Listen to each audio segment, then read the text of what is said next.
Welcome to MMA Fancast. My name is Luke Payson. Welcome back to everyone who's already a subscriber to the YouTube channel. If you're not already, please subscribe so you can see more great interviews like the one coming at you right now. Fresh off an impressive inverted triangle victory last night at Brawl in the Burgh 20 for 247 Fighting Championships is Evan Dreucci. Evan, welcome back to the show.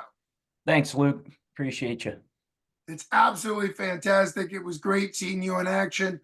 You were in a announced title eliminator fight at 170 pounds, which was obviously a big deal yesterday at Brawl in the Burgh 20. And you took on Dan Walters, who was 3-1, who interestingly had only ever lost to your teammate, the now champ of 247 Fighting Championships lightweight division, Hoot Lee. And now, of course, his second loss is to an India Dojo guy. So I guess that that doesn't work out too well for him. But he put on a great fight. Obviously, it was a very entertaining fight. Let's take it round by round, and kind of your thoughts on it, and then obviously we'll build to the finish. And you've probably already figured out that Timbo Slice, who also fought on the card last night, just got named 247 the awards, the 247 awards last month as submission of the year for inverted triangle. So to throw it out there, we'll talk about it when we get to the finish, that I would say that is likely the submission of the year in the first event for 247, or at least going to be a nomination for 247 submission of the year, which is impressive to pull off at all, much less in such a high level fight. So let's talk about it. Coming into the fight, what did you think about the matchup? Obviously, now that you fought him before, you know, you're not going to say a lot. Did Hoot help you kind of see some situations, or did you build a whole new game plan? What did you think coming into that first round against Drew before you actually started against Dan, before you actually started feeling him in?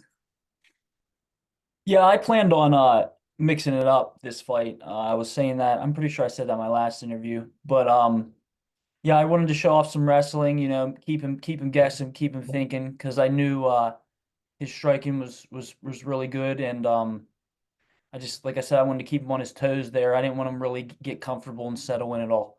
And that first round, he kind of was. He started settling in a little bit and started tagging me, and you know, I was returning back. You know, it was back and forth, but I think he got the better of me the strike in that first round. So I level changed on him and put him up on the fence, and then I think that backed him off a little bit and kept him a little bit less aggressive. Mm-hmm. And yeah, I that first round, I couldn't get my distance down. I mean, he was doing really good job distance control, and I just had to settle in there, and I think I started to after that first round. Sure. And what was the advice in your corner? The legend, the founder of Indio Dojo and the head coach Danilo Villafort, and then I think you also had who is called Uncle Jeff, I believe, was in your corner.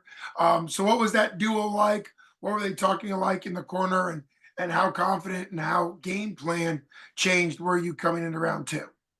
Yeah, Coach Mikey Hewitt was in there too with me. Oh, of course. I mean, all three of them were. You know, I listen to all of them. They all bring their own knowledge in different aspects. Yeah, I was. They were telling me I was loading up on a little bit of shots. They were telling me that, you know, throw a little quicker, pop him, keep moving, try to bring him to me, and I think I started to do that a little bit.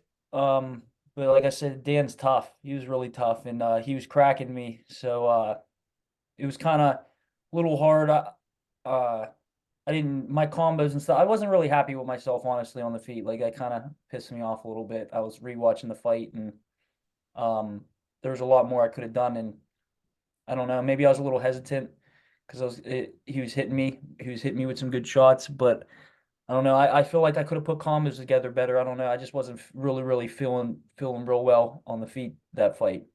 But that's all right because I'm a well-rounded fighter, and I leaned on my grappling and was able to take him down. I think I took him down the second round too, and then he ended up ended up getting a little high, and he escaped through the bottom, and then had me on the fence. But like I said, I kept him guessing there and kept him grappling, and I think I burned his arms out a little bit and got him tired. Mhm.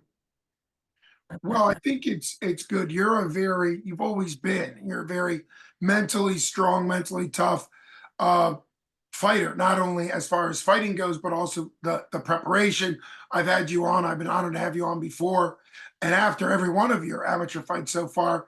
And even on your first ever debut fight, you were very focused. So makes sense that when you rewatch it, you're seeing things that you could have done. I actually think on like the sports psychology visualization side, that's good, right? When you can rewatch stuff, because that'll help your brain the next time you're in there, see those openings, because you have to kind of condition your brain. Your last fight out was under 30 seconds. I think it was significantly under 30 seconds, a one hitter quitter. And that's great, but it doesn't give you all the looks and all the stuff that obviously a fight versus Dan Waters did. And like you said, part of being an MMA fighter, particularly a great one like you and Hoot Lee, as well, is to really be well rounded and have strengths everywhere. So if somebody like Dan Waters, hats off to him, is doing well in striking, that you transition.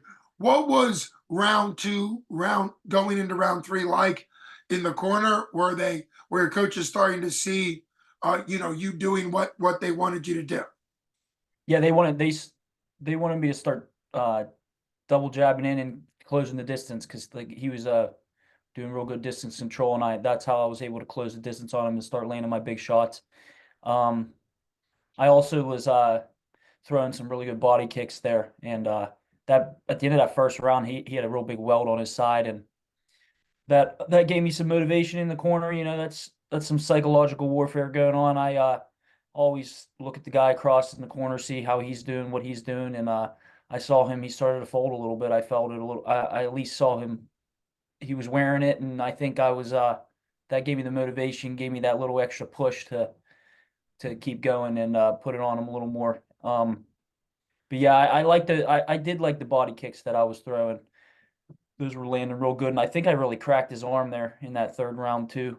Um, but yeah, they were telling me in the corner, just like I said, close the distance and just keep doing what I'm doing. I started picking it up there in the second and third. I started doing a little better, so it was a little more comfortable. I was getting a little more comfortable in there, but yeah, that's pretty much all they were saying. Yep. Makes a lot of sense. It's great advice, and obviously your ability to then follow through on what their coaching goes through, how much you depend and trust them as coaches. I mean, it's an incredible gym, and that relationship you have is so strong. Before we get to the finish, which occurred on the ground, I was cage side, and obviously Ryan Kavanaugh and double champ Ethan, the Wolverine Goss were calling the action, and we all noticed. I mean, I'm sure he tried to hide it, but it certainly appeared, haven't been able to talk to him, it certainly appeared that kick that landed really strong on his, I believe it was his left arm, although the way sometimes people get turned around when you look at him, could have been his right. I believe it was his Yeah. left arm. It appeared to be hurt. Did you get a chance to talk to him afterwards? Did he say, because it certainly looked like it was either like hurt as in broken or hurt maybe just as in not feeling good after eating that kick? Yeah, well, I noticed, I talked to him after we had a drink and talked for a little bit. He's a real good guy. I got to talk to him and but he we didn't Okay, get into any of that stuff. I didn't really want to sure, talk about any of that. makes But sense. yeah, I saw he was Dutch blocking. He Mhm. really wasn't looking to catch the kick or check it like a tie, like a regular tie check. Mhm. Um, So I just kept launching it into his arms, and we practice that all the time. Like you could easily break people's arms with a Dutch block like that if you just keep landing in the same spot, and that's what I did. I don't think I broke his arm, but I definitely affected him. Definitely Sure. affected. And what set up, let's talk through. Obviously, we wish Dan a speedy recovery. He's a great fighter, has fought a bunch. Possibly every one of his fights for 247 has been around a while, and obviously has a lot of high level skill. And hopefully, it was just something that was bothering him, but not broken. That would, but if it is, that he'd be able to recover. What set up the ground grappling exchange that led to your inverted triangle. What do you remember walking through that? When did you decide to commit to it? I've watched not only the replay last night on 247 Live, which people should download and get the subscription, the year subscription. You get every pay-per-view for the year, which pays itself back majorly, as well as a bank of every fight 247 has ever done. But talk about that grapple exchange that led to you throwing on, I would say, a potential, if not a definite, submission of the year candidate and potential winner down the road. So what led to that? Uh, Getting him on the cage. I started like I'm a pressure fighter. If you look at all my fights, I'm always controlling that center of that octagon, and I ended up getting him up on the cage there, and then I took my shot, and we practice all the time, practice chain wrestling and doing that snapping down that single leg. And that I think it was the second round when I took him down, I ended up in the same position where I went around to take his back, and I had one hook in, but he had his arm up, and my leg was like over his head, and I heard the announcers rewatching the fight saying that I could have got an inverted triangle. And then I remember that position, and then the third round when I took him down again, I was in that exact same position. So I was like, oh, here it is. I saw it right there, and then got it. And I practice that move like every single day. That's my favorite submission there. I usually hit it out of a Kadagatami, a head and arm choke. I'll take his back that way, but it ended up working out that way too. So yeah, I'm real glad that happened. Well, yeah, you had said in the post-fight interview with me in the cage that that's something that you drill every day. It's kind of your go-to submission. You're training at such a high-level jiu-jitsu gym at Indio Dojo, but I think that's an encouragement to everybody out there. Not only train and and learn the submissions, but find ways to fall in to like your favorite submission. Like there's ways to enter submissions. Obviously, it's a very unique, kind of talented submission to pull off. But there's lots of different ways. We saw in the main event, we saw Bronco Busick, I would say upset, a guy that a lot of people were thinking, and maybe he still will in the future, is headed to the UFC with a really nice Darce. And there's ways to get into Darce and Anacondas that a lot of times people just, pass up or don't recognize that the submission's there. Well, I'm sure Ryan Kavanaugh and Ethan Wolverine Goss will really love to hear the fact that their commentary and you hearing that kind of put that in your head. But it does make sense that as a fighter, you have all these skills, but it's a matter of kind of thinking of it when it's relevant, which is why you have your corners. And of course, also why you build so much muscle memory when you get into situations and positions so that you're kind of doing it without thinking. So when you put it on, and obviously you do it all the time in the gym, were you, because he tapped fairly quickly. I mean, that's what happens. And obviously, this is not an insult. I don't want to say that. Good submissions go from not there to there in like a second or two. A lot of people think, oh, it takes a while. No, like you can literally be fine 1 second, and the next second be tapping. That's why Gracie's and a bunch of other jiu-jitsu practitioners call submissions the knockout, right? Because it can happen as quickly as a knockout. It really can. It can be just as devastating. So, but when did you know? You put it on him and he tapped quickly. Did you feel it lock in when you got your legs connected? Yeah. So usually in practice, now like I said, Dan's tough and like nothing against him, but I think since it's towards the end of the fight, that third round, like you're tired, you're sucking wind, and as soon as you get like even a little bit of a blood choke on, sometimes it's feels tighter than it actually is. Because usually in practice, I can't finish that choke. I have to go for an arm bar. So I'll hook the arm behind. Right. I'll do an arm bar that way. So that's usually how I finish those. But yeah, I was a little bit surprised that he tapped to that. But like I said, he's real tough. All respect to him. Sure, of course. And that can also be the fact that in training, even though you get your blood up and you're sweating and you're rolling, the adrenaline's a little different between training and in a fight. And while adrenaline in a fight can be your absolute best friend as far as moving through pain and fighting off stuff, adrenaline can sometimes also affect how you feel things. So something like, I mean, just think about it. I used to run track in college, And I can imagine, being at a point where you've just run a race, you've just expended a lot, you're at a high level, and then there's a little restriction. Like your brain doesn't want a restriction to your blood, to your brain, which is an oxygen, when you're at that level. So makes perfect sense. Obviously, it was great to kind of see you end the fight in such dramatic fashion. Like we said at the top, this was billed and I assume is going to continue to be. It was a title eliminator fight with it posted that the winner would be fighting for a belt April 20th. The second night of a doubleheader, April 19th and 20th at the Hollywood Casino at the Meadows.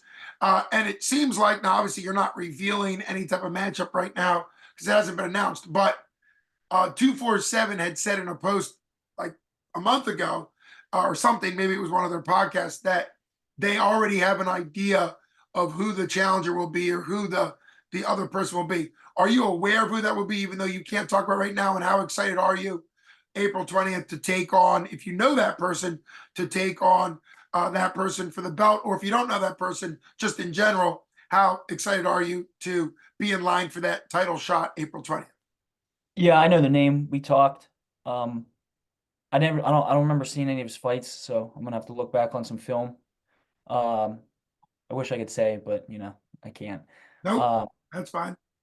but yeah, I'm super excited to be able to get that belt wrapped around my waist. I mean, I feel like I was ready.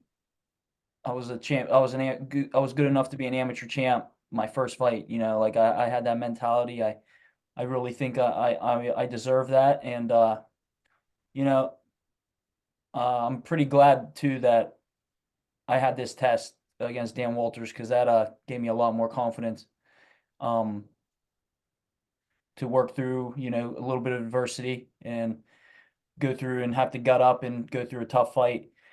Um, yeah, I can't wait for this. I can't wait to have that gold wrapped around my waist. Like, uh, I want to. We're getting a new gym in India, and I told him that's the first Mm. thing I'm hanging at. I want that belt hung up in that gym, so it's going to be great there. And hopefully, I can bring out the same crowd. And I have great support, and there's a lot of fans. I'm starting to get a lot of eyeballs on me, and that's really exciting. And hopefully, I can just keep building off of that, and then I can get a belt and make everybody proud.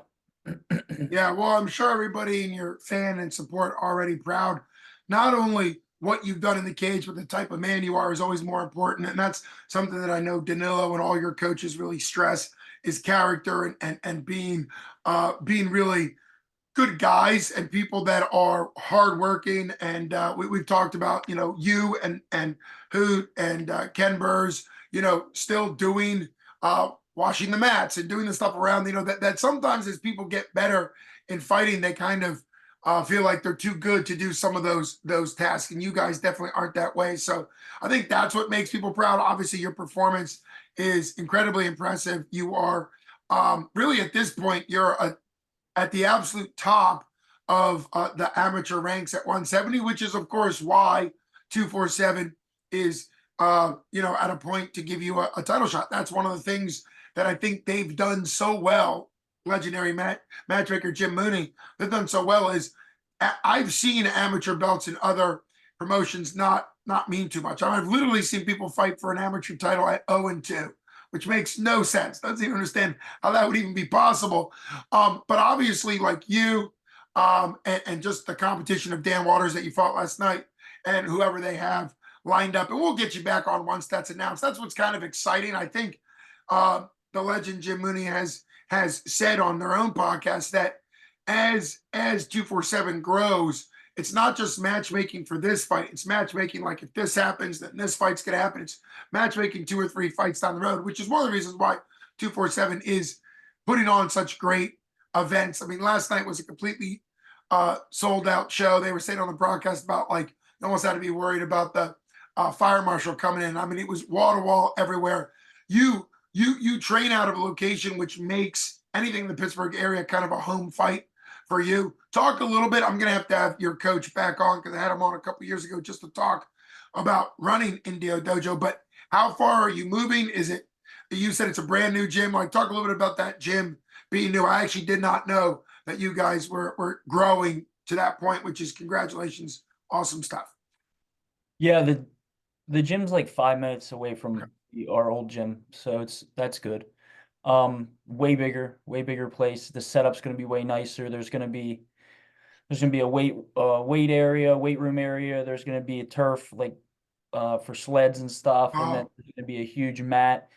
Um, a lot more heavy bags. There's gonna be a lot more equipment and a lot more room for people to be training. We're gonna be able to actually have like set times for MMA class now because right now it's kind of not on the it's not on like the original like schedule of training. It's more mm, like a Danilo like looks at you and is like, "Are you fighting or not?" And then we set up time gotcha. to train like not with the rest of the class. Mm, But that's going to be together now, which is great because that's going to bring in more people wanting to train, and that's going to be more training partners and everything for everybody.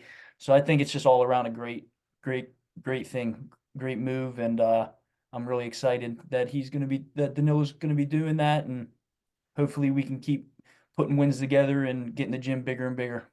yeah, well, you're a big part of that, as well as your other teammates. We've mentioned Hoot a couple times. Hopefully, he can come on the show to talk about winning the belt. But congratulations to not only Danilo, obviously that's his thing, but you and all the fighters, everybody that goes and trains there has pride in that gym, which I think is wonderful. It's also cool.